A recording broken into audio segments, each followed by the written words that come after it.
பாஜக எம்பி இந்திய மல்யுத்த கூட்டமைப்பின் முன்னாள் தலைவருமான பிரிஜ் பூஷன் சரண் சிங்குக்கு எதிராக சாக்ஷி மாலிக், வினேஷ் போகட் உள்ளிட்ட மல்யுத்த வீராங்கனைகள் பலர் பாலியல் குற்றச்சாட்டை முன்வைத்து டெல்லி ஜந்தர் மந்தரில் விடிய நடந்த போராட்டத்தில் ஈடுபட்டது அவ்வளவு எளிதில் மறந்துவிட முடியாது. இந்த போராட்டத்தில் வீராங்கனைகளுக்கு ஆதரவாக மல்யுத்த வீரர்களும் கலந்து கொண்டனர். நீண்ட போராட்டத்துக்கு பின் உச்சநீதிமன்றம் உத்தரவிட்ட பிறகு பிரிஜ் பூஷன் மீது வழக்கு பதிவு செய்யப்பட்டது. வழக்கு இன்னும் விசாரணையிலேயே இருக்கிறது.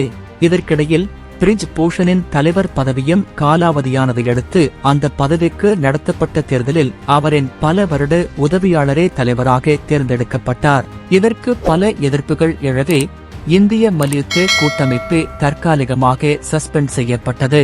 இத்தகைய சூழலில் 6வது முறையாக எம்பியாக இருக்கும் பிரிஜ் பூஷனுக்கு சீட் மறுத்திருக்கும் பாஜக அவரின் மகன் கரண் பூஷன் சிங்கை கைசர்கஞ்ச் தொகுதியில் வேட்பாளராக களமிறக்கியிருக்கிறது.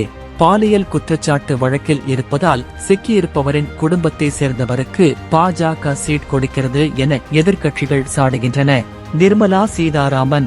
இந்த நிலையில் புனேவில் நேற்று நடைபெற்ற நிகழ்ச்சியொன்றில் பிரிஜ் பூஷனின் மகனுக்கு பாஜக சீட் கொடுத்தது பற்றி கேட்கப்பட்ட கேள்விக்கு பதிலளித்திருக்கும் மத்திய நிதியமைச்சர் நிர்மலா சீதாராமன், எத்தனையோ பேரின் அப்பாக்கள் அம்மாக்கள் கடுமையான குற்றங்களில் ஈடுபட்டதாக குற்றம் சாட்டப்பட்டிருக்கிறார்கள். அவர்களின் பிள்ளைகள் தேர்தலில் சீட் பெறவில்லையா? தண்டனை பெற்றவர்களின் பிள்ளைகள் கூட சீட் பெறுகிறார்கள்.